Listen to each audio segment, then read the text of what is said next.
Sir. अभी तो अभी बस आप ही का वेट हो रहा था, बस शुरू करने। आप एक बार केवल सर चेक कर लीजिए अपना पीपीटी शेयर करके, बस पीपीटी शेयर करके आप चेक कर लीजिए सर। शेयर का ऑप्शन दे दीजिए आप मुझे। हाँ ठीक है, पीपीटी शेयर हो रहा है मेरा। हो रहा है दिख ना रहा है सर? आपको? तो हम लोग, दिख रहा है? हाँ बिल्कुल बिल्कुल, हाँ हाँ 100% एकदम ठीक सही दिख रहा है। ठीक है, दैट्स फाइन, तो, दैट्स फाइन, तो ओके। हम लोग शुरू कर सकते हैं सर? हाँ, टाइम तो हुआ नहीं, लेकिन आप शुरू करना चाहें करें, कोई दिक्कत नहीं। नहीं, वो एक्चुअली बच्चे फेसबुक पर लाइव जाने के लिए 2-3 मिनट का समय चला हाँ जाता है उसमें, ठीक है, उसमें थोड़ा समय लेता है। हाँ। तो हम लोग ठीक 2 है, मिनट के बाद शुरू करते हैं। ठीक ठीक है, ठीक। ओके।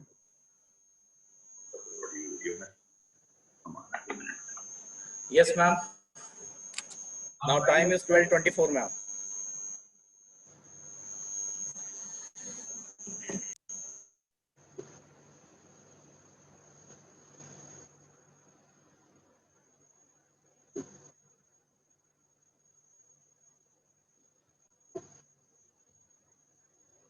मैं आपको बताऊंगी आशीष सर, तब आप फेसबुक पर लाइव जाइएगा, ठीक है?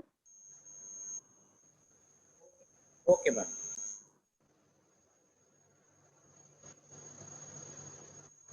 Gayatri ma'am is ready? Yes yes ma'am. तो आशीष सर जस्ट आपको आपको सिग्नल देंगे, आप स्टार्ट हो जाइएगा, ठीक है?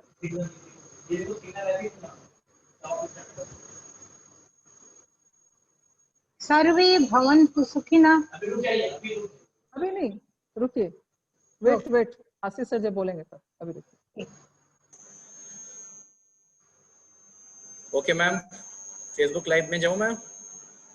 12:25.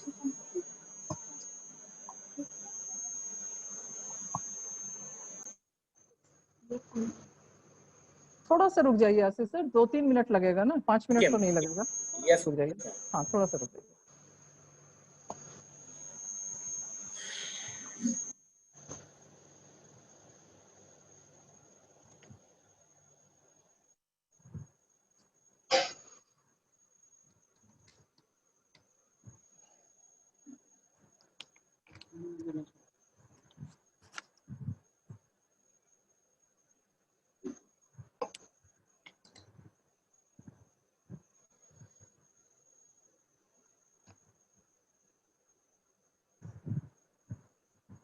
ओके, स्टार्ट कीजिए आशीष सर लाइव।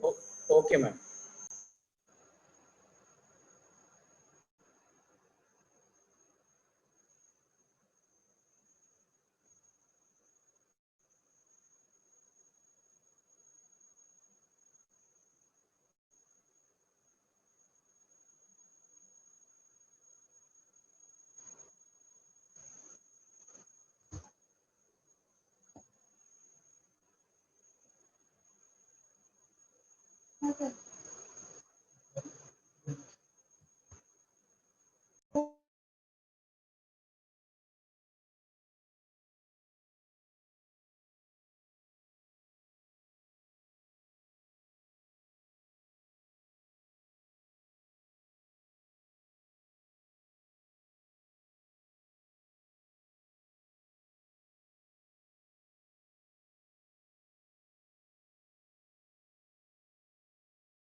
कोई एक्टिविटी नहीं है।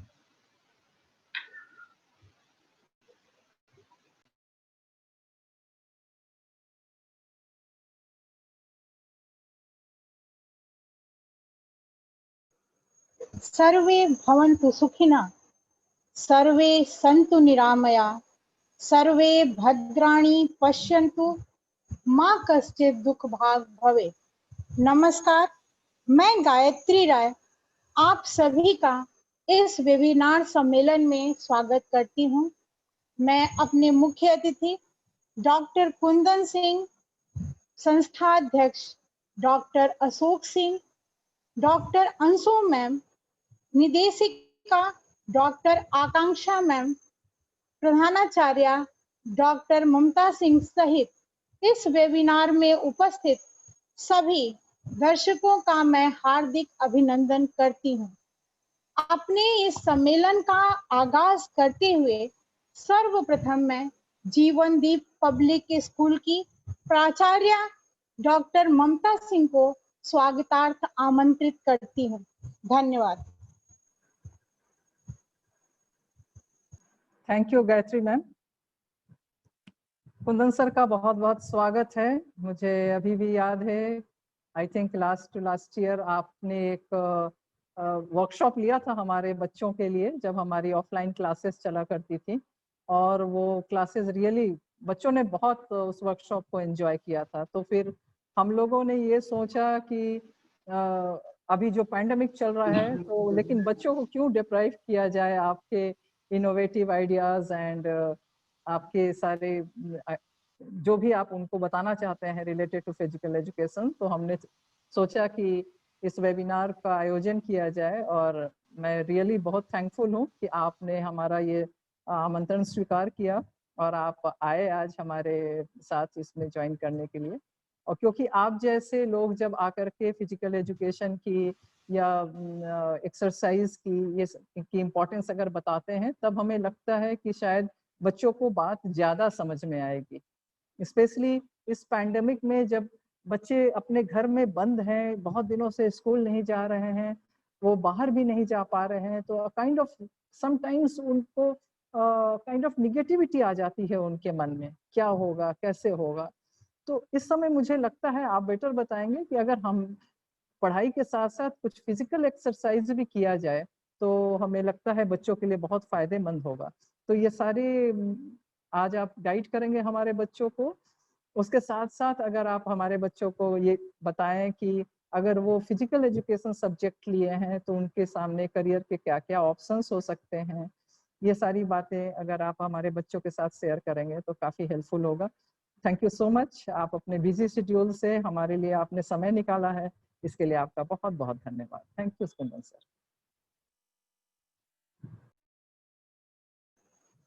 धन्यवाद मैम। अब मैं आपके सामने अपने मुख्य अतिथि, जो कि काशी विद्यापीठ में सह प्राध्यापक हैं, इसके पहले वो वहां पर विभागाध्यक्ष भी रह चुके हैं। सन 1988 में उन्होंने हैंडबॉल प्रतियोगिता में तथा 1989 में राष्ट्रीय योग सम्मेलन में उत्तर प्रदेश का प्रतिनिधित्व किया है। उन्होंने उमंग यूथ फेस्टिवल में मेंबर ऑफ ज्यूरी के रूप में काम किया है। आपने काशी विद्यापीठ के परीक्षाओं में फ्लाइंग स्क्वाड और ऑब्जर्वर की भूमिका भी निभाया है। आपने 20 से अधिक पेपर लिखे हैं जो विभिन्न पत्रिकाओं में प्रकाशित हुए हैं। ऐसे बहुआयामी प्रतिभाशाली मुख्य अतिथि डॉक्टर कुंदन सिंह का मैं अपने इस वेबिनार में आमंत्रित करती हूं और उन्हें कहती हूं कि वो आए और शारीरिक शिक्षा के माध्यम से शिक्षा विषय पर हमारे बच्चों को अपने विचार से अवगत कराएं। धन्यवाद सर।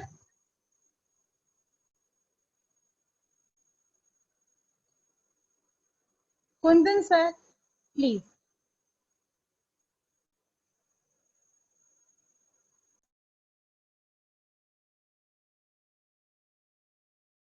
आपकी ऑडियो थोड़ी क्लियर नहीं थी। हेलो एंड नमस्कार, मेरी आवाज पहुंच रही है? मेरी Yes, आवाज sir. आप तक Yes, sir. Yes, sir. पहुंच रही है? Yes, you are audible. Clearly, you are audible. ठीक है, हाँ, पर रिस्पॉन्ड करते रहिए जस्ट एज ए क्लासरूम पर बुलाने के लिए और अपनी बात कहने के लिए। मैं कोशिश करूंगा कि 20 मिनट के अंदर मैं अपनी बात कह लूं आपसे। और क्योंकि मैं फिजिकल एजुकेशन को बिलोंग करता हूं, तो मेरा टॉपिक आज के प्रेजेंटेशन का है, जैसा कि बताया गया, एजुकेशन थ्रू फिजिकल एजुकेशन। और इसके संदर्भ में मैं बातें करूंगा, एजुकेशन क्या है इसके बारे में हम लोग बात करेंगे, एजुकेशन के उद्देश्य क्या हैं हम इसके बारे में बात करेंगे, और एजुकेशन और फिजिकल एजुकेशन कैसे मिलता जुलता है हम इसके बारे में बात करेंगे, फिजिकल एजुकेशन कैसे दिया जा सकता है और इसका उद्देश्य क्या है यह बात करेंगे, और फिजिकल एजुकेशन के माध्यम से हम किसी भी व्यक्ति को, किसी भी छात्र छात्रा को कैसे एजुकेट कर सकते हैं इस पर बातें करेंगे। और अंत में कोशिश करेंगे, अगर समय रहेगा हमारे पास, तो हम फिजिकल एजुकेशन की इंपॉर्टेंस क्या है आज के समय में इसके बारे में बात करेंगे, और फिर एक 10 मिनट का लगभग क्वेश्चन आंसर सेशन हम करने की कोशिश करेंगे। Education is said to be a continuous lifelong process to bring out the best in body, mind and spirit.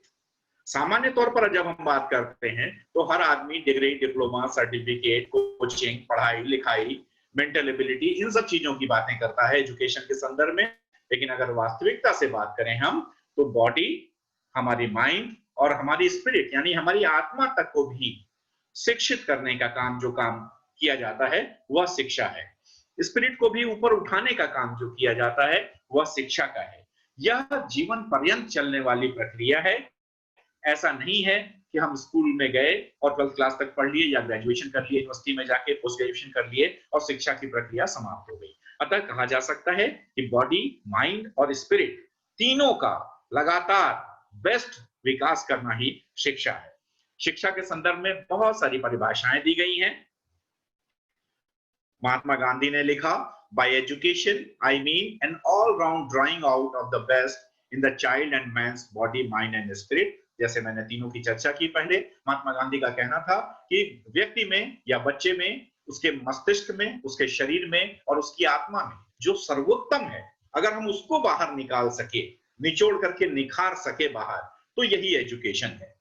प्लेटो ने भी अपनी परिभाषा दी, एस्ट्रोलॉजी ने दी, और मॉडर्न एजुकेशन इंसाइक्लोपीडिया में भी परिभाषा दी। आपको स्लाइड्स पर दिख रही होंगी परिभाषाएं। मैं अंतिम परिभाषा को पढ़ रहा हूं। Education is purposeful activity, purposeful and ethical activity, यानी उद्देश्यपूर्ण होना चाहिए और नैतिकता से पूर्ण भी अवश्य होना चाहिए। Education is natural, harmonious and progressive development of man's innate powers, यानी मनुष्य के अंदर अंतर्निहित शक्तियां जो हैं उनका सही दिशा में समाजोपयोगी रूप में विकास करना ही वास्तविकता में एजुकेशन है। एजुकेशन के संदर्भ में अन्य बहुत सारी परिभाषाएं दी गई हैं। उपनिषद में कही गई है बात, विवेकानंद जी ने भी कही बात, एरिस्टोटल ने भी कही है बात। ये विभिन्न परिभाषाएं हैं जिसका निचोड़ यह कहता है कि व्यक्ति के अंदर निहित अच्छी शक्तियों का विकास, खराब चीजों का दमन या उनको रोकना या उनको कंट्रोल करना ही वास्तविक शिक्षा है, और यह जीवन पर्यंत चलने वाली प्रक्रिया है। अब अगर एजुकेशन के संदर्भ में बात करें, जैसा कि हम लोग सब जानते हैं कि मानव संसाधन मंत्रालय का नाम अब शिक्षा मंत्रालय कर दिया गया है, और यूजीसी, यूनिवर्सिटी ग्रांट्स कमीशन, उसके अंतर्गत आने वाली संस्था है। तो उसके अनुसार education according to Indian traditions is not merely a means of earning a living, nor it is nursery of thought or a school of citizenship. It is initiation into the life of a spirit, a training of human souls in the pursuit of truth and practice of virtue. यानी सच्चाई और अच्छाई को व्यक्ति के अंदर पनपाने में, उसको जगाने में, उसको अंकुरित करने में, उसको पल्लवित करने के लिए जिस चीज की आवश्यकता है वह है एजुकेशन। केवल दाल रोटी या ब्रेड बटर कमाने के लिए जो काम किया जाता है, मात्र उसको हम एजुकेशन नहीं कह सकते। यूजीसी तो यहां तक भी कहती है कि it is a second birth, द्वितीय जन्म। अगर वास्तव में व्यक्ति को एजुकेट किया जाए, बच्चे को एजुकेट किया जाए, तो यह एक प्रकार से द्वितीय जन्म जैसा माना जाएगा या होना है या होता है। हम सब जानते हैं कि जो व्यक्ति डिग्री प्राप्त होता है, डिप्लोमा प्राप्त होता है, मार्क्स अच्छे आते हैं, सर्टिफिकेट होता है, उसे हम एजुकेटेड कह देते हैं। लेकिन वास्तविकता में अगर देखा जाए, गहराई से देखा जाए, सच्चे अर्थ में देखा जाए, तो लिटरेट या नॉलेजेबल होना एक बात है और एजुकेटेड यानी शिक्षित होना एक दूसरी बात है। केवल डिग्री और डिप्लोमा और सर्टिफिकेट के माध्यम से हम एजुकेटेड नहीं हो सकते हैं, हमें वास्तविक रूप में ऊंचा उठना होगा। शिक्षा की जो वास्तविक मीनिंग है उसको समझना पड़ेगा, उसको अपने व्यवहार में ढालना पड़ेगा। और इस तरीके से जब देखा जाए तो कोई ऐसा व्यक्ति जो बिल्कुल अंगूठा छाप है, जिसे ABCD 1 2 3 4 भी नहीं आता है, वह 2 का पहाड़ा भी नहीं पढ़ सकता है, हो सकता है कि वो शिक्षा की दृष्टि से बहुत शिक्षित और अच्छा हो, लेकिन ऐसा भी हो सकता है दूसरी तरफ कि कोई व्यक्ति बहुत अधिक डिग्री, डिप्लोमा और सर्टिफिकेट प्राप्त किया हो, लेकिन वह शिक्षित ना कहा जा सके। क्यों? क्योंकि उसके अंदर निहित अंतर्शक्तियों का समाजोपयोगी विकास न हो सका हो। यानी कहा जा सकता है कि शिक्षा का आशय केवल डिग्री, डिप्लोमा और सर्टिफिकेट से नहीं है, बल्कि व्यक्तित्व के संपूर्ण विकास के माध्यम से है। हम जानते हैं कि शिक्षा हमारे सर्वांगीण विकास की बात जब हम करते हैं तो physical, mental, social, emotional, professional और स्पिरिचुअल, ये 6 विभिन्न आयामों में हमारा विकास करती है। फिजिकल डेवलपमेंट करती है, यानी फिजिकल डेवलपमेंट की जब हम गहराई की बात करते हैं, जब हम अपने विद्यार्थियों को पढ़ाते हैं जो फिजिकल एजुकेशन के हैं, वहां हम बहुत गहराई में जाते हैं। लेकिन मोटे तौर पर करें तो लंबाई, चौड़ाई, ऊंचाई, विभिन्न अंगों का कार्य कुशलता इत्यादि का संबंध फिजिकल डेवलपमेंट से है और यह शिक्षा को करना चाहिए और यह शिक्षा करती है। इसके बाद मेंटल डेवलपमेंट के संदर्भ में जब हम बात करते हैं तो मोटे तौर पर कहा यह जाता है, समझा यह जाता है, आमतौर पर मोटी धारणा यह है कि जो व्यक्ति बहुत अच्छा नंबर पा जाए, जो व्यक्ति बहुत चीजों को याद करके स्मरण करके पुनर्व्यक्त कर सके, लिख सके, है ना, तो उसको हम कहते हैं वो मेंटली डेवलप्ड या शार्प है। लेकिन सच्चाई ये नहीं है। मेंटल डेवलपमेंट का अर्थ है कि व्यक्ति खुद से ही लड़ाई न लड़ रहा हो, वह समाज के साथ एडजस्टमेंट जानता हो, उसे एडजस्टमेंट के साथ रहना सीख लिया हो, उसे अगर कोई क्रिटिसिज्म हो रहा है, कोई आलोचना हो रही है, उसे सहने की शक्ति हो उसके अंतर्गत, वह अपनी पहचान बनाने के लिए उत्सुक हो, आत्मविश्वास उसका बढ़ा हुआ हो, उसका स्वाभिमान बढ़ा हुआ हो। यह सब मेंटल कैपेसिटीज हैं जिस पर उसे फख्र करना चाहिए। और मेंटल डेवलपमेंट का आशय केवल नंबर प्राप्त करने तक या किसी चीज को याद करने और उसको पुनर्व्यक्त करने तक सीमित नहीं होना चाहिए। मेंटल डेवलपमेंट का अर्थ और भी गहरा है जो शिक्षा हमें पूरा कराती है। शिक्षा हमें सोशल डेवलपमेंट भी कराती है। मनुष्य एक सामाजिक प्राणी है, वह आनंद और शोक दोनों ही समाज के साथ मनाता है। हमें समाज में रहना आना चाहिए, समाज के साथ एडजस्टमेंट हमें आना चाहिए। Equality, humanity, honesty, truthfulness, non violence, belief in democracy, helpfulness इत्यादि ऐसे गुण हैं जो हमें शिक्षा के माध्यम से सिखाए जाते हैं और हमें सीखना चाहिए। इसके पश्चात इमोशनल डेवलपमेंट। हम सब जानते हैं कि आजकल इमोशनल इंटेलिजेंस की बात ज्यादा हो रही है, आर्टिफिशियल इंटेलिजेंस की बात ज्यादा हो रही है। इमोशन से ही सब कुछ गवर्न होता है। इमोशन और इंस्टिंक्ट ऐसे पहलू हैं जो हम मनुष्य के व्यवहार को प्रभावित करते हैं। तो अगर व्यक्ति इमोशनली कंट्रोल नहीं होगा, भावनात्मक रूप से कंट्रोल नहीं होगा, तो वह बैलेंस्ड व्यक्तित्व के रूप में नहीं निखर सकेगा।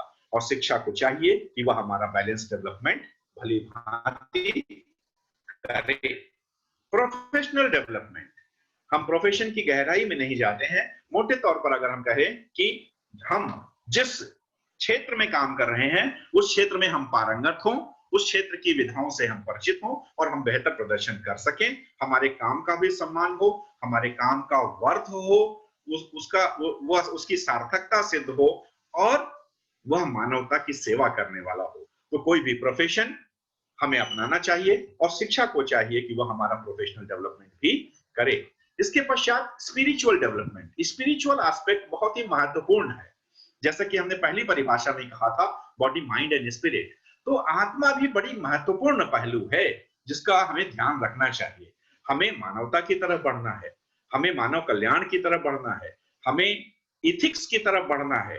हमारा जीवन सफल ही नहीं, हमारा जीवन सार्थक भी होना चाहिए। हमें इस बात का प्रयास करना है।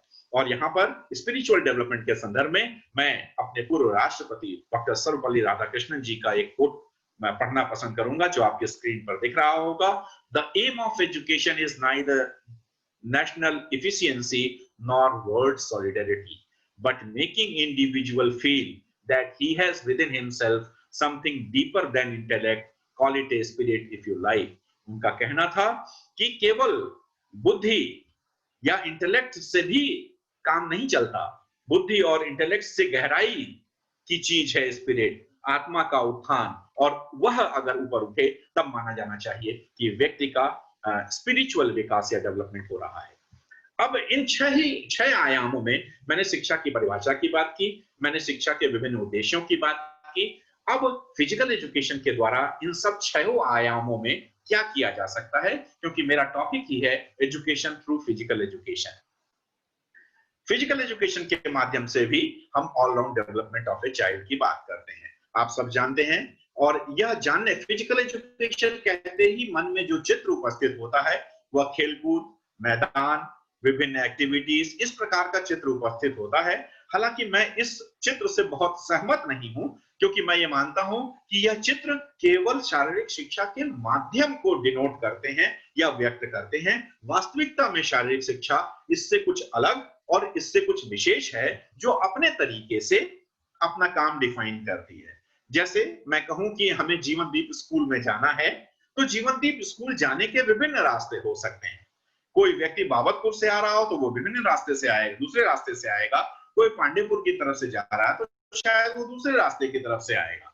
कोई आजमगढ़ रूट से आ रहा है तो वो दूसरे रास्ते से आएगा। ठीक वैसे ही शिक्षा और शिक्षा का उद्देश्य लगभग शारीरिक शिक्षा का भी वही है, केवल माध्यम मात्र अलग है। फिजिकल एजुकेशन को डिफाइन करते हुए कहा गया, an education through physical where many of the educational objectives are achieved by means of big muscle play activity। जैसे मैंने आपसे कहा कि विभिन्न एक्टिविटीज के माध्यम से, विभिन्न मसल एक्टिविटीज के माध्यम से, विभिन्न ज्यादातर फिजिकल एक्टिविटीज के माध्यम से जो एजुकेशन दी जाती है, उन्हीं छह आयामों के विकास के लिए वह वास्तविक रूप में शारीरिक शिक्षा है। विभिन्न अन्य परिभाषाओं का जिक्र करते हुए, an education of and through human movement where many of the educational objectives are achieved by the means of big muscle activity involving sports, games, gym, dance and exercise. Education through the physical and not merely education of the physical। जैसा कि हम सब लोग जानते हैं, physical और mental दो compartment अलग अलग नहीं किए जा सकते। फिजिकल अलग कंपार्टमेंट का नहीं, मनुष्य एक साइको फिजिकल यूनिटी या आइडेंटिटी है। फिजिकल भी इंपॉर्टेंट है, मेंटल भी इंपॉर्टेंट है, और दोनों मिलाकर के ही एक यूनिट है। फिजिकल बिल्कुल सेपरेट वैक्यूम चैम्बर में हम करते हैं, ऐसा नहीं हो सकता। तो एजुकेशन थ्रू फिजिकल एक्टिविटीज केवल फिजिकल बॉडी का एजुकेशन नहीं है, बल्कि फिजिकल एक्टिविटीज के माध्यम से टोटल एजुकेशन, यानी फिजिकल और मेंटल दोनों पूरी यूनिटी का एजुकेशन जो है वह फिजिकल एजुकेशन है। देखने में जरूर लगता होगा कि हम बच्चे को यह सिखा रहे हैं कि गोल कैसे मारना है, ड्रिबलिंग कैसे करना है, बास्केट कैसे मारना है, पासेस कैसे देने हैं, लेकिन वास्तविकता यह है कि हम उसे शायद जीवन मूल्य सिखा रहे हैं। वास्तविकता यह है कि हम उसे हारने में भी अपने बैलेंस को बनाए रखना सिखाते हैं, जीतने में भी अपने गुमान को कंट्रोल में रखना सिखाते हैं, और हम उसे एक बेहतरीन मनुष्य बनाने का प्रयास करते हैं, और व्यक्तित्व के विभिन्न आयामों में हम उसकी मदद करने की कोशिश करते हैं, भले हमारी एक्टिविटीज गेम्स एंड स्पोर्ट्स की ज्यादा दिखाई पड़ती हो।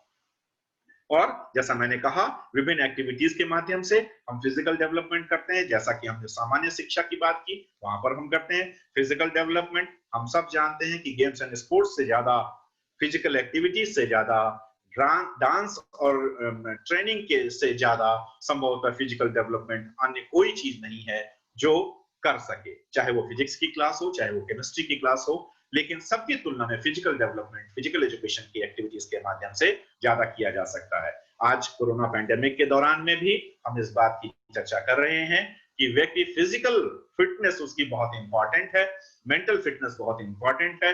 फिजिकल फिटनेस के लिए फिजिकल एक्सरसाइजेस, ट्रेनिंग, और मेंटल फिटनेस के लिए खास तौर से योगा की चर्चा आज पूरी दुनिया में है, और उसका सकारात्मक परिणाम सामने दिखाई पड़ता है। तो फिजिकल एजुकेशन अपनी विभिन्न एक्टिविटीज के माध्यम से फिजिकल डेवलपमेंट में मदद करता है। इसके अलावा मेंटल डेवलपमेंट, हम सब जानते हैं और कहते हैं कि जो व्यक्ति मैथमेटिक्स बच्चा जो जो ज्यादा अच्छा कर सके, सवाल हल कर सके, जल्दी गुणा भाग करते, हम कहते हैं वो मेंटली डेवलप्ड है। क्या वह इमोशनली बैलेंस भी है? क्या वह हार को बर्दाश्त करने की क्षमता भी रखता है? क्या वह जीवन के क्राइसिस में अपने को बेहतरीन ढंग से कंट्रोल कर सकता है? क्या वह इस पेंडेमिक के समय में अपने आप को बेहतरीन रूप से सामने रख सकता है, पॉजिटिव रख सकता है? संभवतः physical education, games and sports activities बड़े बड़े उतार और चढ़ावों से भरी होती है, जो व्यक्ति को मेंटल डेवलपमेंट करने में मदद करती है। अगर केवल शार्पनेस माइंड की बात करें तो चेस से बढ़िया शार्प लोग शायद हमें न मिलेंगे, जिनकी मेंटल एक्टिविटी बहुत शार्प होती है, दिखाई पड़ती है। देखने में जरूर यह लगता है कि वह बॉलर दौड़ के आ रहा है, एक बॉल कर रहा है, वह माइंड गेम भी खेलता रहता है। और हम कह सकते हैं फुटबॉलर दिखाता कहीं है, किक कहीं और मारता है, गोलकीपर दिखाता कहीं और है और डाइव कहीं मारता है। लिहाजा हर फिजिकल एक्टिविटी के पीछे मेंटल एक्टिविटीज चलती रहती हैं, जो अपने माध्यम से खिलाड़ियों में और किसी भी विद्यार्थी में जो इन एक्टिविटीज में इन्वॉल्व है, उसके मेंटल डेवलपमेंट को प्रभावित करती है। सोशल डेवलपमेंट हम सब जानते हैं, संभवतः शिक्षा की सार्थकता ही तब है जब हम व्यक्ति को शिक्षित बनाएं और शिक्षित में बनाने की प्रक्रिया में उसका सोशल डेवलपमेंट बहुत ज्यादा करें, क्योंकि इस चीज का कोई लाभ नहीं है जो समाजोपयोगी ना हो सके। हम गेम्स एंड स्पोर्ट्स के माध्यम से कैरेक्टर बिल्डिंग करते हैं, ब्रदरहुड है, कोऑपरेशन है, फेथ इन यूनिटी है, ग्रुप्स की भावना है, देशभक्ति है, ये सारी चीजें, लीडरशिप है, सिटीजनशिप है, नॉन वायलेंस है, ट्रूथफुलनेस है, ये सब कुछ ऐसे शब्द हैं, ये सब कुछ ऐसे कैरेक्टर्स हैं जो फिजिकल एजुकेशन और स्पोर्ट्स की एक्टिविटीज के माध्यम से हम अपने विद्यार्थियों में, खिलाड़ियों में और प्रतिभागियों में जो शामिल होते हैं इसमें, चाहे वो किसी भी उम्र के हों, क्योंकि हमने कहा कि शिक्षा जीवन पर्यंत चलने वाली प्रक्रिया है, तो हम उसमें शामिल करने का प्रयास करते हैं। हार जाने के बावजूद भी हाथ मिलाना, हार जाने के बावजूद भी गले मिलना, सामने वाले का सम्मान करना। आप 99 पर किसी खिलाड़ी को आउट करने का प्रयास करते हैं, आउट हो जाता है, आप जश्न मनाते हैं, लेकिन अगर वो सेंचुरी पूरी कर लेता है तो आप उसको बधाई भी देते हैं। यह उम्मीद की जाती है कि आप बधाई दें, यानी दूसरे की अच्छाई भी है तो आप उससे स्वीकार करें, एक अच्छे मित्र की भांति रहें। मैदान में भले आप उससे जंग लड़ें, लेकिन मैदान के बाहर जरूर एक दोस्ती का माहौल, एक भाईचारे का माहौल, एक सहयोगी होने का माहौल होना चाहिए।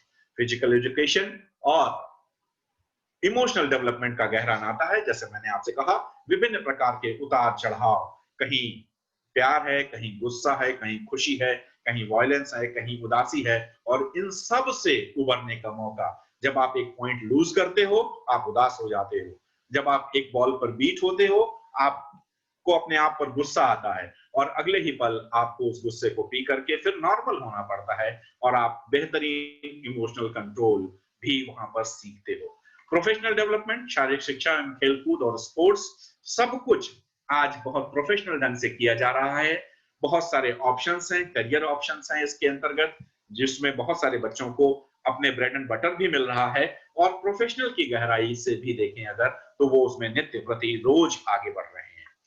इसके अलावा स्पिरिचुअल डेवलपमेंट, जिसको मैंने कहा कि बहुत अच्छा होना चाहिए हर व्यक्ति का। संभवतः आज जो बहुत सारी परेशानियां पूरी दुनिया में है, मुझे ऐसा लगता है कि थोड़ा सा बैलेंस डेवलपमेंट की आवश्यकता है, और स्पिरिचुअल डेवलपमेंट या स्पिरिचुअल एस्पेक्ट ऑफ पर्सनालिटी को हम कहीं पीछे छोड़ चुके हैं।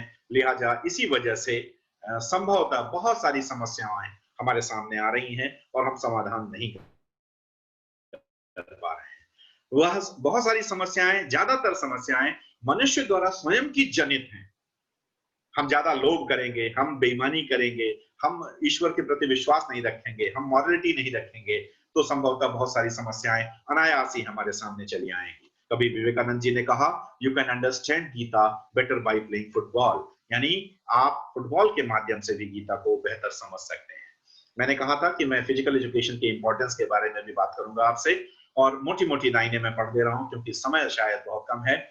आज के वर्तमान युग में मटेरियलिस्टिक अप्रोच, यानी भौतिकतावादी संस्कृति, और सेडेंटरी लाइफ स्टाइल, यानी हम रिमोट वाली लाइफ स्टाइल जी रहे हैं, एक्टिविटीज वाली लाइफ स्टाइल नहीं जी रहे हैं, जिससे कि हमें परेशानी हो रही है और शारीरिक शिक्षा का इंपॉर्टेंस उतना ही बढ़ता जा रहा है। Shortage of quality leisure time, यानी खाली समय का हम अच्छा उपयोग नहीं कर पा रहे हैं, हम एक्टिव उपयोग नहीं कर पा रहे हैं, इसलिए शारीरिक शिक्षा महत्वपूर्ण है। हमारी eating habits, materials, fast food, alcohol, cigarette इत्यादि ऐसे हो गए हैं जो हमें शारीरिक शिक्षा और एक्टिविटीज को बढ़ाने के लिए प्रेरित करते हैं। Increase of only mental labour, आज के समाज में फिजिकल लेबर कोई आदमी नहीं करना चाहता, कोई व्यक्ति नहीं करना चाहता, लिहाजा शारीरिक शिक्षा और खेलकूद का महत्व और बढ़ जाता है।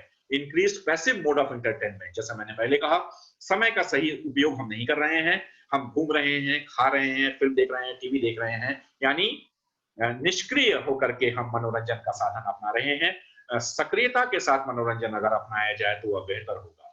फिजिकल लेबर को अच्छा नहीं देखा जा रहा है, जबकि सच्चाई ये है कि फिजिकल लेबर करने वाले लोग ज्यादा फिजिकली फिट और मेंटली स्ट्रांग दिखाई पड़ते हैं। लैक ऑफ सोशल वैल्यूज, सामाजिक मूल्य खत्म हो गए हैं। निश्चित रूप से जो चित्र मैंने गले लगते हुए दिखाया है आज के कोरोना काल के लिए नहीं है, लेकिन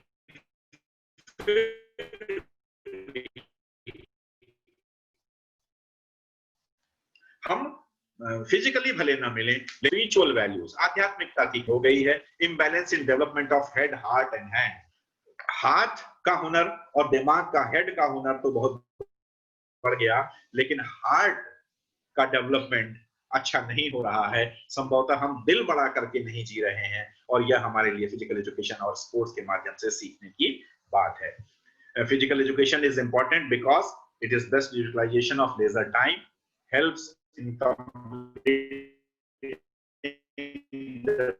definition of health, provides channel for emotion करता है। Health lies in labor, no other alternative. अगर आपको स्वस्थ रहना है तो फिजिकल लेबर आपको करना ही करना है। Releases anxiety, stress and depression. हम सब जानते हैं कि आज का दौर साइकोसोमेटिक डिजीजेस का है।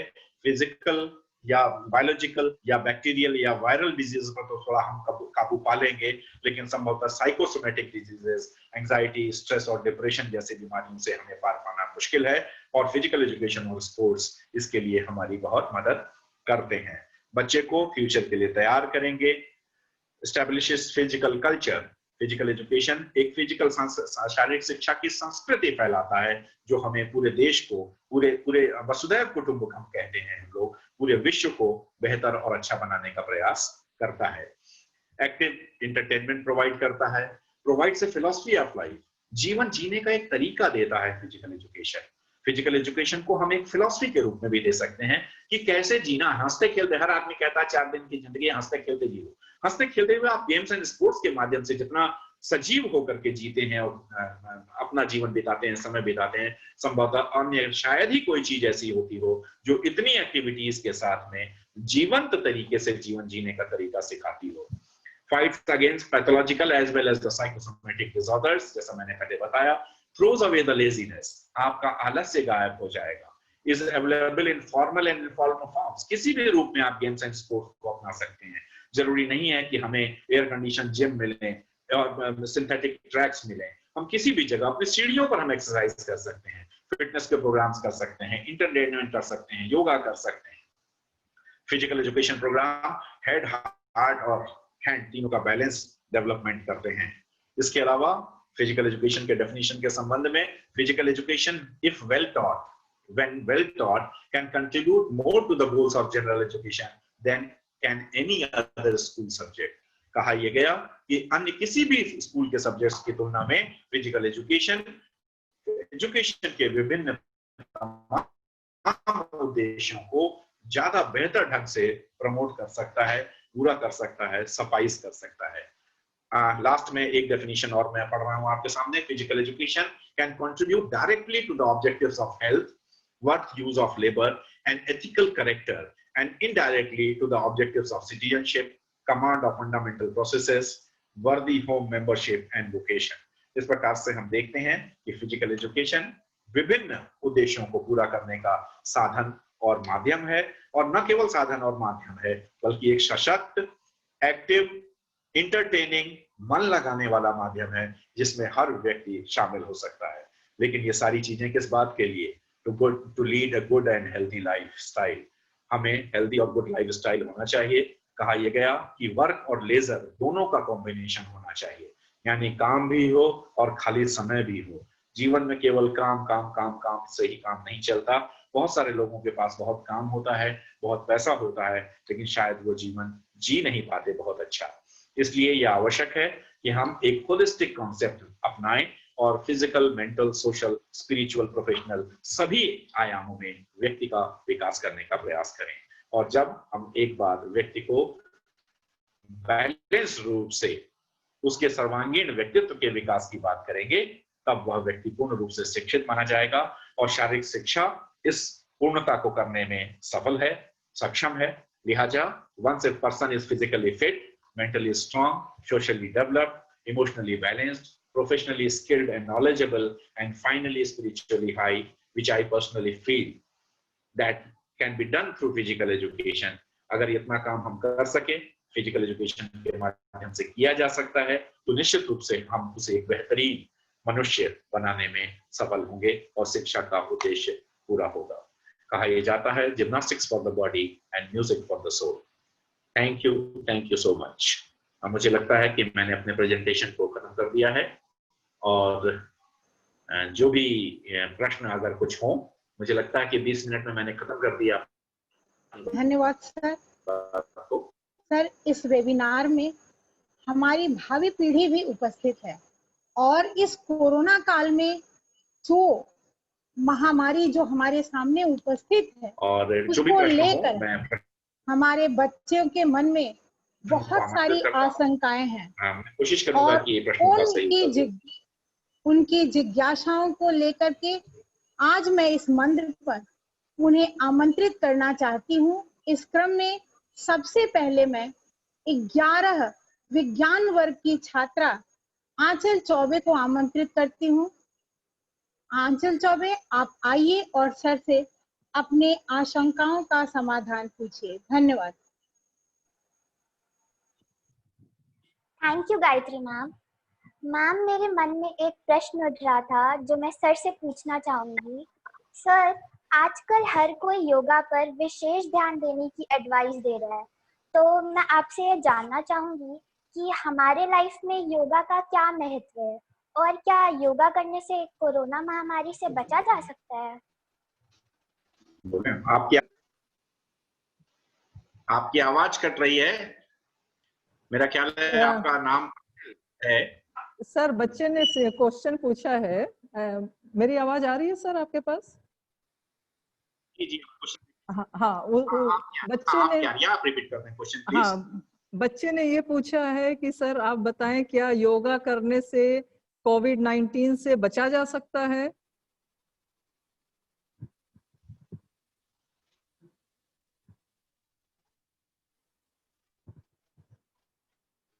आपकी आवाज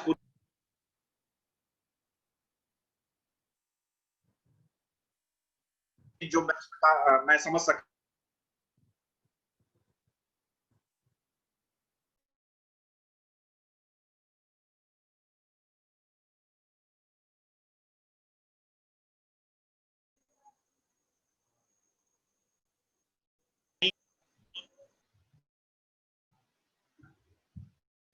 हूं। हाँ सर,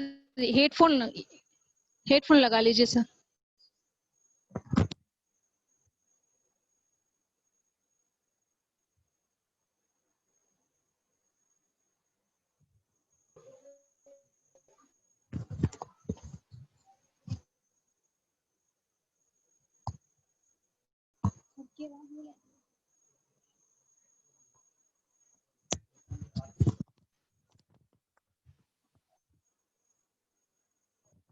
सर, आपकी आवाज नहीं आ रही है सर, प्लीज हेडफोन का यूज कीजिए।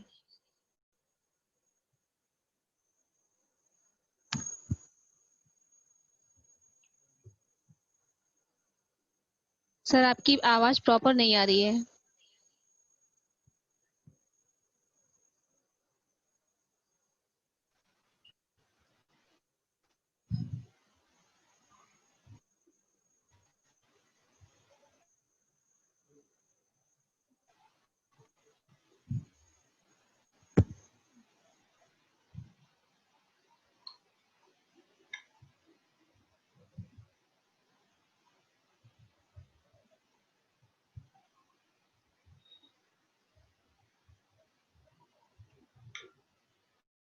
मेरी वीडियो जा रही होगी, आवाज नहीं आ रही है आपकी,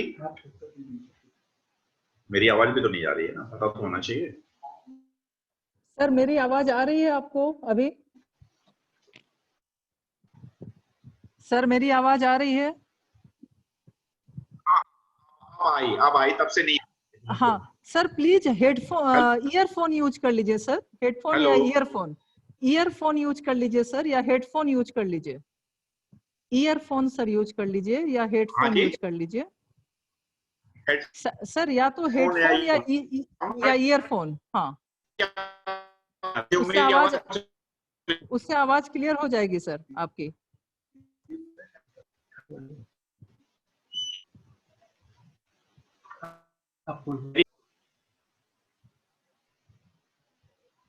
मैंने वीडियो बंद किया है,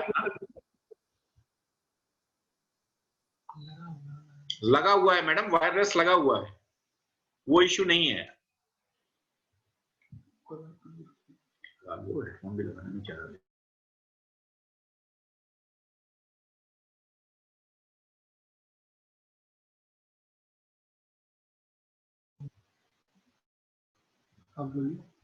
मेरी आवाज आ रही है आप तक? जी सर। ईयरफोन लगा। जी सर। मेरी आवाज पहुंच रही है? जी सर जी। अच्छा, हाँ चल। मेरा ख्याल है नेटवर्क की इश्यू। मेरी आवाज आ रही है क्या आप तक? यस बेटा। Yes sir, you are audible. Sir मेरा सवाल यह है कि आजकल हर कोई योगा पर विशेष ध्यान देने की एडवाइस दे रहा है, तो मैं आपसे यह जानना चाहूंगी कि हमारे लाइफ में योगा का क्या महत्व है और क्या योगा करने से कोविड-19 से बचा जा सकता है?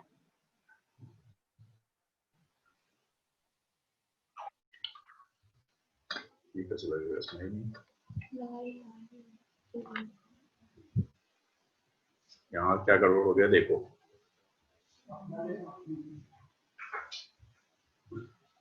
इसमें कुछ गड़बड़ आ रहा दिखा रहा है।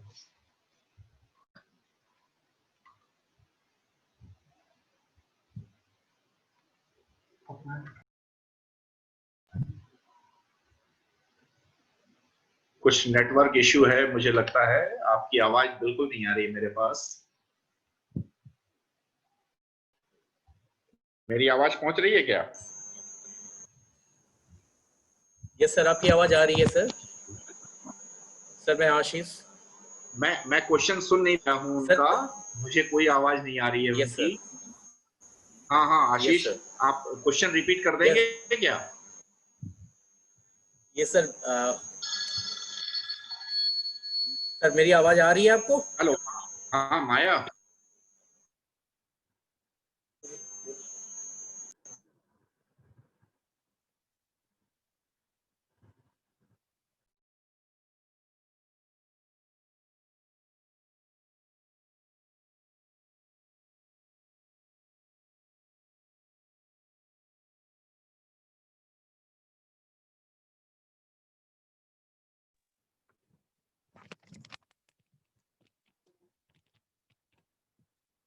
Go to office.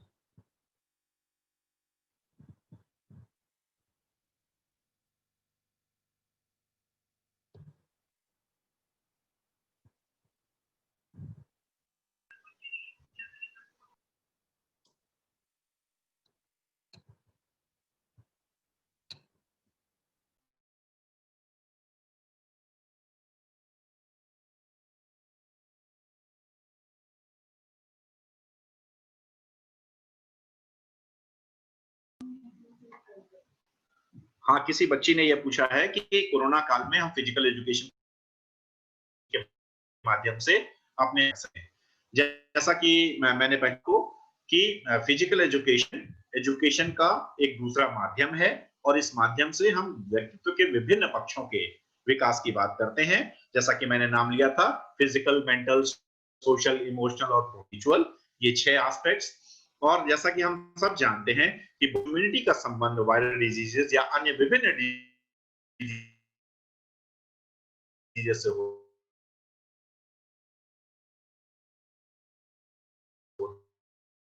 है, ज्यादा है। और साथ ही साथ मेंटल फिटनेस की भी आवश्यकता बहुत है। कोरोना हो जाना मात्र ही डरने की वजह नहीं है। कोरोना अगर हो भी जाता है, आपकी बॉडी में आप मेंटली स्ट्रांग हैं, आप डिप्रेशन में या स्ट्रेस में नहीं आते हैं, तो आप बेहतर मैनेज कर सकते हैं। और फिजिकल एजुकेशन की एक्टिविटीज हमें न केवल फिजिकल फिटनेस और साउंड बॉडी देती हैं, बल्कि हमें मेंटली भी स्ट्रांग और हिम्मत वाला और लड़ने की क्षमता वाला, हारते हुए मैच को जीतने वाला, यह मेंटल करेज पैदा की है, आत्मविश्वास पर है। और मुझे एक्टिविटीज से हम जूझने वाला, जुझारू व्यक्तित्व बनाती है। तो इस प्रकार की फिजिकल एजुकेशन की एक्टिविटीज से हम फिजिकली और मेंटली दोनों ही ढंग से मजबूत बनते हैं, जो हमारी बॉडी इम्यूनिटी को बढ़ाता है और जो फलस्वरूप निश्चित रूप से इस पेंडेमिक में हमारा सहयोग करेगा और साथ देगा। धन्यवाद। तो और कोई प्रश्न हो तो मैं, हालांकि मुझे आवाज नहीं आ रही है किसी की, तो मैं फोन कॉल पर भी सुनने के लिए तैयार हूं प्रश्न, और उसका उत्तर देने का प्रयास करूंगा। समीर जी प्लीज। आवाज नहीं आ रही। Thank you sir. अब मैं अपने मित्र श्रुति को बुलाना चाहूंगी जो अगला प्रश्न पूछेगी। दिव्या सर, जैसा कि हम सब जानते हैं कि योग करने वाले व्यक्तियों के लिए योग एक बहुत ही अच्छा अभ्यास है। यह स्वस्थ जीवन शैली की ओर बढ़ावा देता है। तो सर, मैं आपसे यह जानना चाहूंगी कि क्या योग मानसिक तथा शारीरिक विकास में भी मददगार है? यदि हाँ, तो कैसे?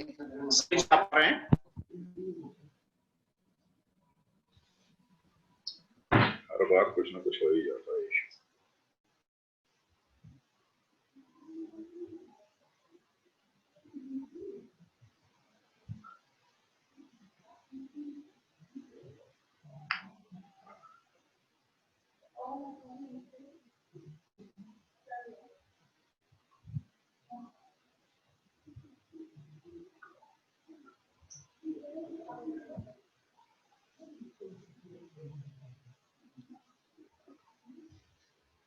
आप में से किसी की आवाज नहीं पा रहा हूं मैं।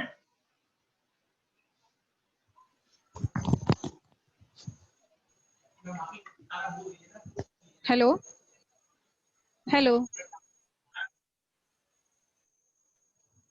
I am audible sir? मेरी आवाज है? बोलिए बोलिए। सर, हमारी शारीरिक और मानसिक विकास किस तरह से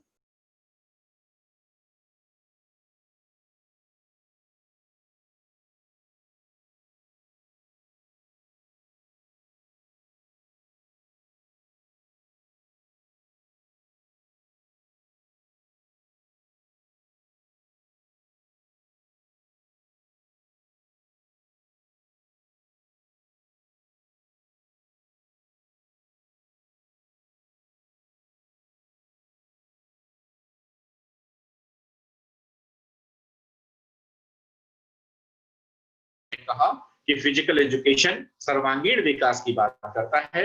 physical, mental, social, emotional, professional और स्पिरिचुअल एस्पेक्ट्स के डेवलपमेंट की बात करता है। निश्चित रूप से हम फिजिकल एक्टिविटीज का जब सहारा लेते हैं फिजिकल एजुकेशन में, तो हम फिजिकली तो मजबूत होते हैं। हमारी लंबाई, चौड़ाई, ऊंचाई, वजन, प्लस हमारे बॉडी के विभिन्न एक्सटर्नल और इंटरनल पार्ट्स के फंक्शंस, उसकी एनाटॉमी, उसकी फिजियोलॉजी सब बेहतर बनते हैं, और हम एक फिजिकल रूप से ज्यादा हेल्दी और मजबूत, बेहतर इम्यूनिटी वाले, बेहतर इम्यून सिस्टम वाले व्यक्ति के रूप में विकास प्राप्त करते हैं। ठीक इसी प्रकार से गेम्स एंड स्पोर्ट्स की एक्टिविटीज, उसके विभिन्न कॉम्पिटिशंस, उसके विभिन्न कैंप्स, ड्रांस प्लस कैंपिंग, विभिन्न प्रकार की टूरिंग एक्टिविटीज, ये केवल फिजिकल गेम्स एंड स्पोर्ट्स ही नहीं है, इसके अलावा भी बहुत कुछ है। फिजिकल एजुकेशन के कैंप्स, लीडरशिप ट्रेनिंग कैंप्स, यह हमें विभिन्न परिस्थितियों में रहना और जीना सिखाते हैं। खेलकूद के मैदान और उसके मैचेस, विभिन्न टूर्नामेंट हमें विभिन्न उतार चढ़ावों से जीवन में आगे बढ़ाते हैं, जो निश्चित रूप से हमें mental toughness, mental development, mental balance, हमारे अंदर आत्मविश्वास, हमारे अंदर डिसिप्लिन जैसी चीजें पैदा करता है, जो फिजिकल और मेंटल रूप से दोनों रूप से हमें मजबूत करता है। और फलस्वरूप हम इस पेंडेमिक के समय में, जहां पर फिजिकल और मेंटल दोनों फिटनेस की आवश्यकता है, बेहतर ढंग से प्रस्तुत हो सकते हैं और इस पेंडेमिक का मुकाबला कर सकते हैं। Thank you. और कोई क्वेश्चन हो तो कृपया फोन करके मुझे बताएं ताकि मैं उसका उत्तर दे सकूं। Thank you sir. अब मैं अपने मित्र भारत भूषण को आमंत्रित करना चाहूंगी। तो आवाज नहीं।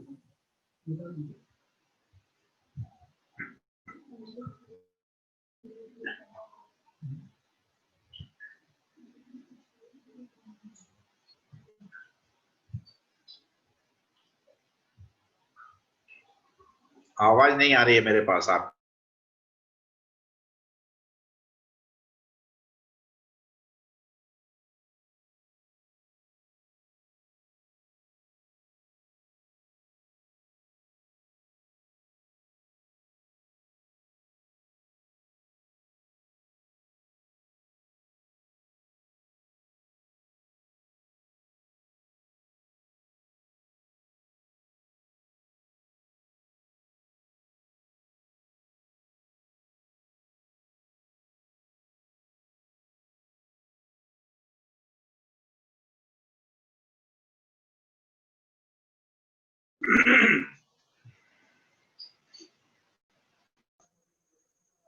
सर, बच्चे ने आपसे प्रश्न किया है कि क्या सामाजिक संबंधों के विकास में भी फिजिकल एजुकेशन सहायक है?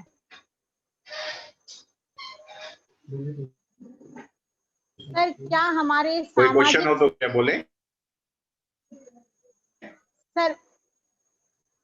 सर बच्चे ने प्रश्न किया है कि व्यक्तित्व के विकास में सहायक है फिजिकल एजुकेशन, क्या सामाजिक संबंधों के विकास में भी फिजिकल एजुकेशन योगदान देता है? उसकी क्या भूमिका है?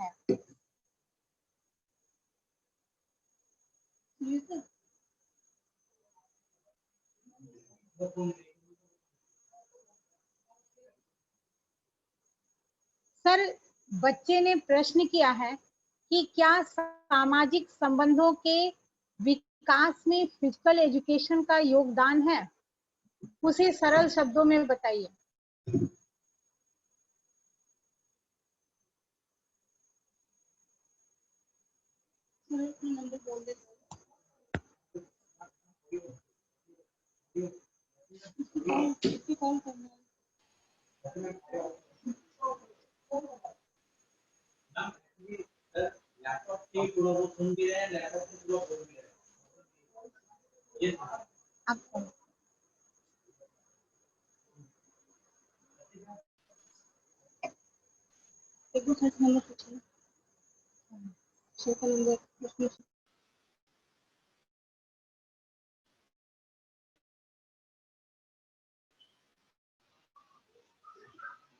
कुछ और बता रहा हूँ।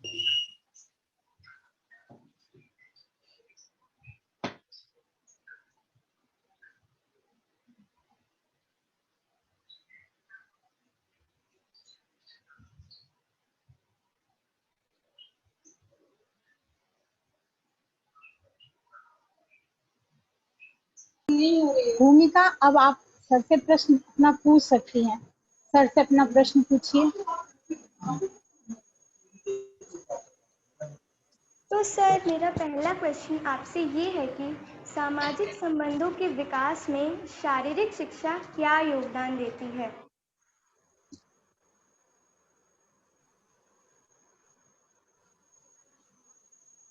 शारीरिक संबंधों के सामाजिक संबंधों के विकास इसमें मैसेज टाइट है ना सर, कुछ नंबर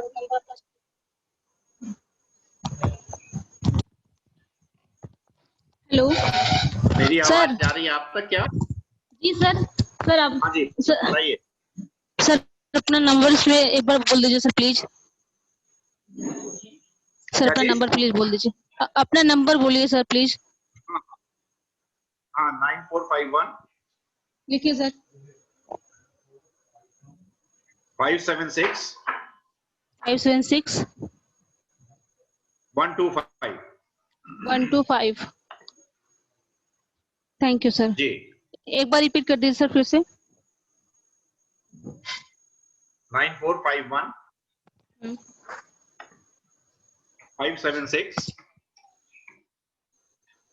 125। ठीक है सर, थैंक यू।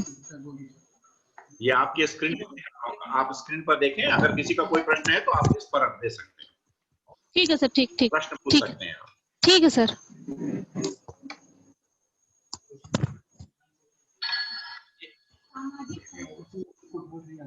हेलो,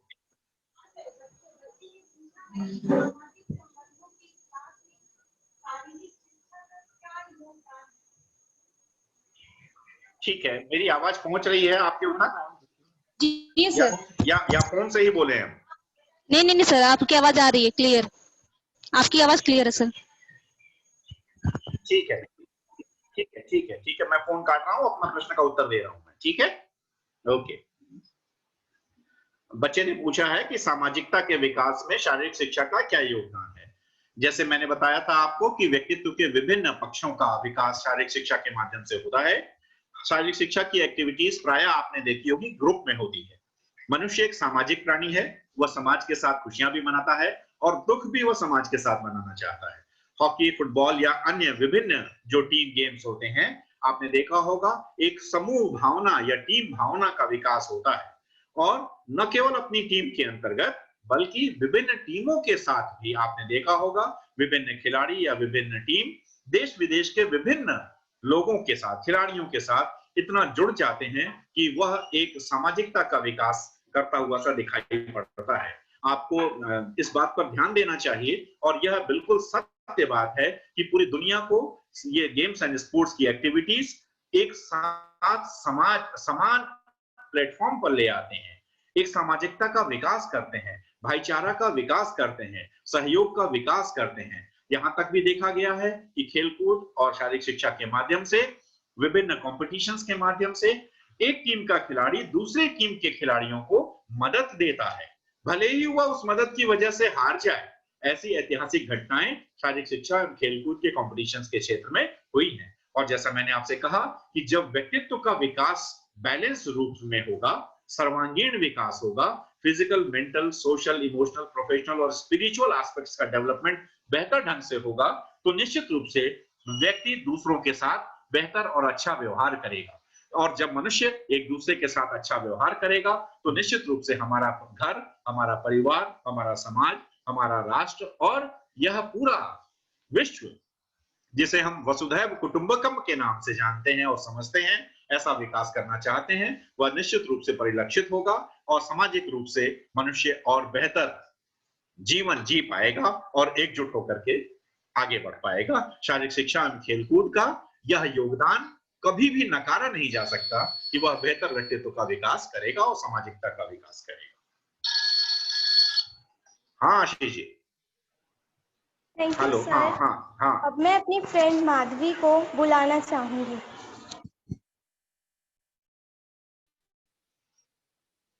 तो तरफ से आवाज आ रही है। हाँ हाँ हाँ, बोलिए, प्रश्न बोलिए।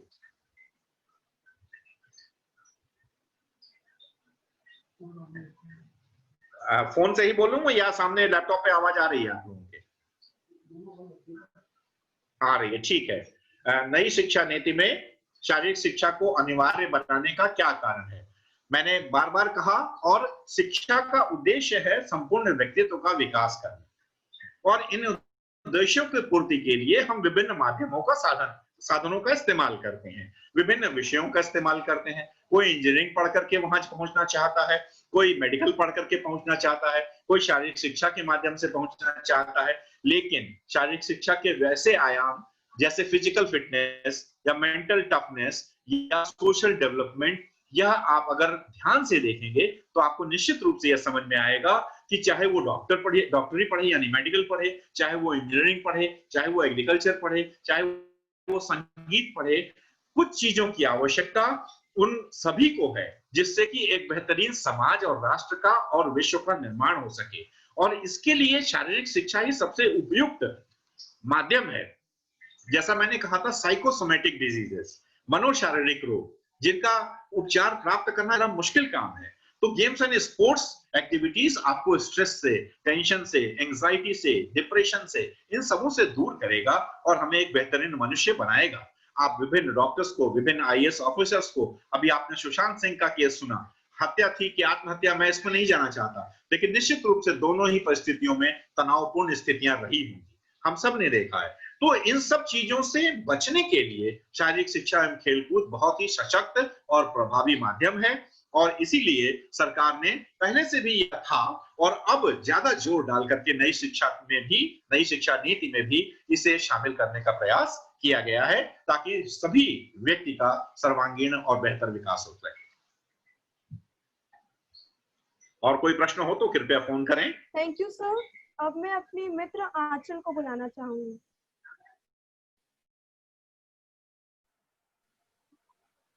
सर, मेरा नेक्स्ट क्वेश्चन ये है कि जैसे कि हम सब जानते हैं कि कोविड-19 की वजह से हमारे जीवन में और हमारे समाज पर हर तरह से काफी प्रभाव पड़ा है, तो मैं आपसे यह जानना चाहूंगी कि वर्तमान समय में खेल प्रतियोगिताओं के ऊपर इसका कितना और क्या प्रभाव पड़ा।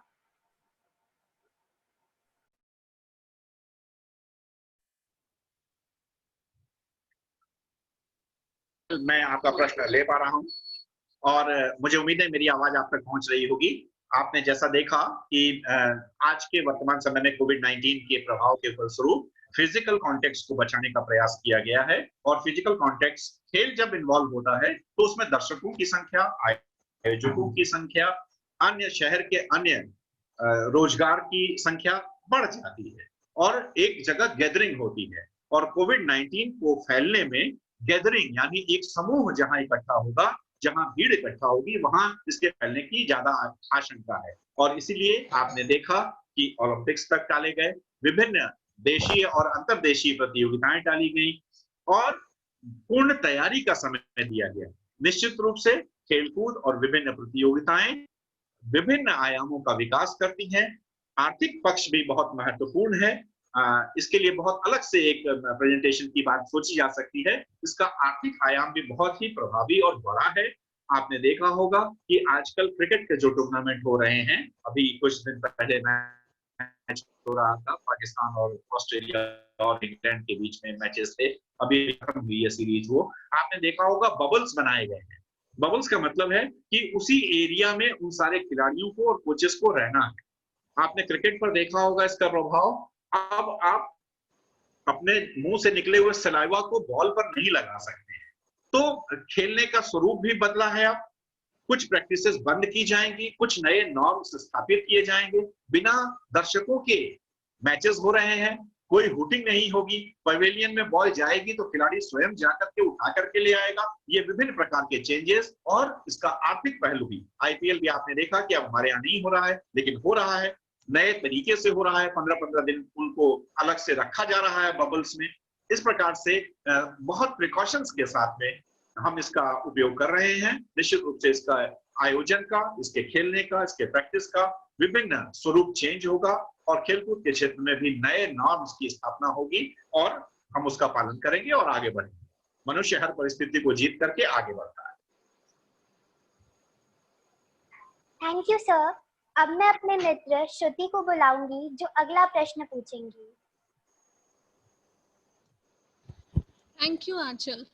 तो सर, मेरा दूसरा प्रश्न आपसे यह है कि जैसा कि हम सब जानते हैं, विभिन्न खेलों का आयोजन अंतर्राष्ट्रीय तथा राष्ट्रीय पर हो रहा है, परंतु इस कोविड-19 के दौर में इन सभी खेलों का आयोजन संभव है?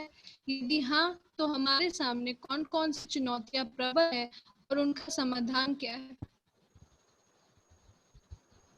निश्चित रूप से कुछ समय के लिए सारी खेल प्रतियोगिताएं टाल दी गई और हो सकता है भविष्य में और भी टालना पड़े, क्योंकि मनुष्य के जीवन से कीमती कुछ भी नहीं है। जान है तो जहान है, हर व्यक्ति क्या जानता है इस चीज को। और जब हम सुरक्षित रहेंगे तभी ये खेल और मनोरंजन के साधन रहेंगे, तभी व्यक्तित्व की बात आएगी, तभी इसके विकास की बात आएगी, तभी आर्थिक उन्नति की बात आएगी। और जब हमारे जान पर ही बन जाएगी तो संभवतः ये सभी चीजें टाली जाएंगी या मॉडिफाई की जाएंगी। मैंने बताया आपको कि बहुत बड़ा आर्थिक पहलू जुड़ा हुआ है। स्पोर्ट्स अब केवल स्पोर्ट्स मात्र मनोरंजन का साधन मात्र नहीं रह गया है, ये अब नेशनल और इंटरनेशनल लेवल पर एक इंडस्ट्री का रूप ले चुका है और निश्चित रूप से इस पर प्रभाव पड़ रहा है। सारे दर्शक प्रभावित हैं, सारे स्पॉन्सर्स प्रभावित हैं, सारे खिलाड़ी प्रभावित हैं। जब लोग इसमें शामिल होते हैं, फाइनेंस जनरेट होता है और तभी फाइनेंस के माध्यम से विभिन्न, चाहे वो फैसिलिटीज हो, चाहे खिलाड़ियों को उसका पेमेंट हो, चाहे एडवर्टीजमेंट की बात हो, उन सब का लाभ प्राप्त किया जा सकता है और निश्चित रूप से कॉम्पिटिशंस प्रभावित होंगे। हाँ, लेकिन मैं इतना जरूर कह सकता हूं कि नए नॉर्म के साथ आपने देखा कि 2-4 महीने 5 महीने तक सब कुछ बंद रहा, लेकिन पुनः अब धीरे धीरे चीजें लाइन पर आने लगी हैं। उन्हें हम मॉडिफाई करके काम चलाएंगे। चेस के कॉम्पिटिशंस भी ऑनलाइन हुए, अभी आपने देखा होगा, सुना होगा। लिहाजा हो सकता है कि बहुत सारी चीजें ऑनलाइन होने लगे, बहुत सारी चीजें बिना दर्शकों के होने लगे, बहुत सारी चीजें बिना स्पॉन्सर्स के होने लगे। उसका स्वरूप जरूर बदल जाएगा, लेकिन मनुष्य की जो जिजीविषा है, जीने की इच्छा है, नया करने की इच्छा है, वह निश्चित रूप से इस कोविड-19 पर भी विजय प्राप्त करेगी और संभवतः निकट कुछ महीनों में हमारे पास वैक्सीन भी होगी और संभवतः उसके पश्चात हम ज्यादा खुल करके अपने विभिन्न खेलों का आयोजन कर सकते। Thank you sir. अब मैं अपने मित्र भारत भूषण रथ को आमंत्रित करना चाहूंगी।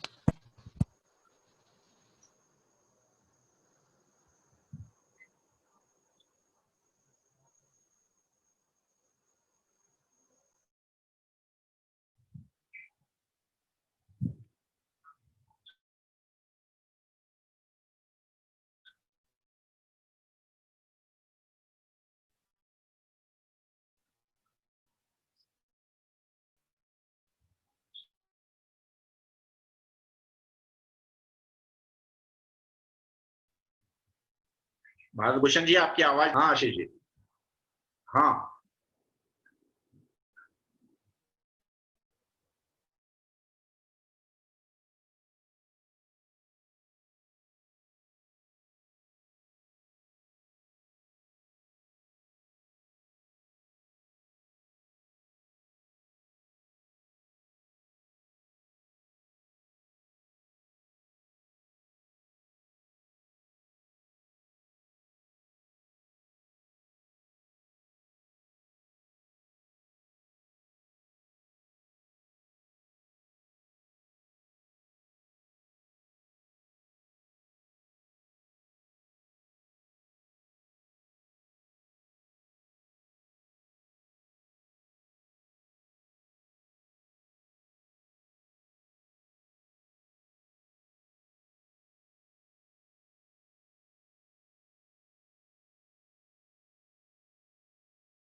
मैंने उसमें बताया है सेडेंटरी लाइफस्टाइल, यानी पैसिव जीवन हम जी रहे हैं, हम एक्टिव जीवन नहीं जी रहे हैं। लिहाजा हमारे लिए एक्टिविटीज के लिए जरूरी है कि फिजिकल एजुकेशन और स्पोर्ट्स की एक्टिविटीज में, कैंपिंग की एक्टिविटीज में हम मैदान में जाकर के एक्टिव रूप से अपना जीवन निर्वाहन करें और इसलिए यह बहुत ज्यादा महत्वपूर्ण दिखाई और समझाई पड़ता है। इसके अलावा सेडेंटरी लाइफस्टाइल मैंने कहा, उसके बाद लेजर टाइम, यानी खाली समय का सच्चा सदुपयोग हम नहीं कर रहे हैं, हम पैसिव मनोरंजन की तरफ ध्यान दे रहे हैं। हमारे खाने की हैबिट्स चेंज हो गई हैं, हम टाइम पर और पौष्टिक भोजन नहीं ले रहे हैं, हमने केवल मेंटल लेबर को ही महत्वपूर्ण मान लिया है। और जैसा पैसिव मोड ऑफ एंटरटेनमेंट मैंने कहा आपसे, फिजिकल लेबर को हम छोटा मान रहे हैं, जो कि एक अच्छी बात नहीं है। और क्योंकि हम ऐसा कर रहे हैं, इसलिए शारीरिक शिक्षा एवं खेलकूद का महत्व और ज्यादा बढ़ जाता है। सोशल वैल्यूज में कमी आ गई हमारी, यानी सामाजिक मूल्य का पतन होता चला जा रहा है।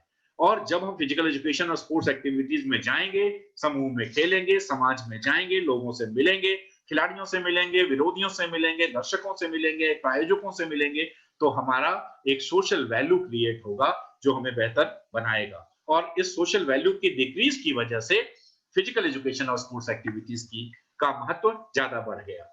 इन्वायरमेंटल पोल्यूशन, पुअर हेल्थ, सबकी फिजिकल हेल्थ कम से कम और खासतौर से मेंटल हेल्थ भी, इमोशनल हेल्थ भी प्रभावित हो रही है। और इन सब को बेहतर बनाने के लिए फिजिकल एजुकेशन और स्पोर्ट्स की एक्टिविटीज महत्वपूर्ण योगदान देती हैं और इसलिए जरूरी है कि इनका इंपॉर्टेंस हम बढ़ाते चले जाएं और संभवतः नई शिक्षा नीति में इसे और पुरजोर तरीके से शामिल किया गया है। यही कारण है, एक लिस्ट मैंने और दे रखी है।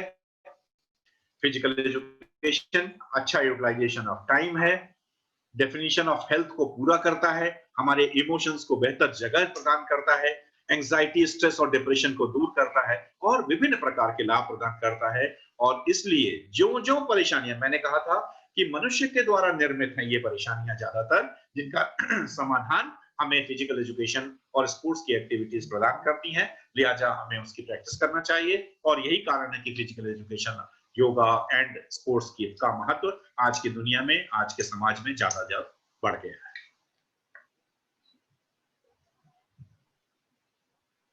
Thank you sir. अब मैं धन्यवाद ज्ञापन के लिए शारीरिक शिक्षा की अध्यापिका माया मैम को बुलाना चाहूंगी। Thank you Madhavi. सबसे पहले मैं डॉक्टर मुख्य अतिथि डॉक्टर कुंदन सिंह सर को आभार प्रकट करती हूँ। अन्य कोई प्रश्न हो तो पूछें।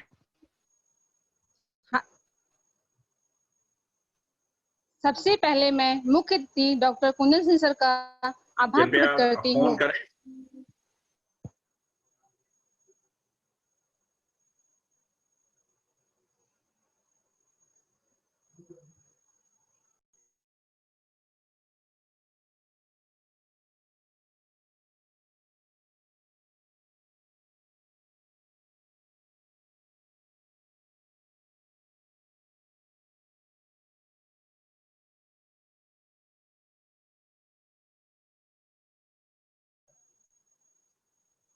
Thank you Madhavi.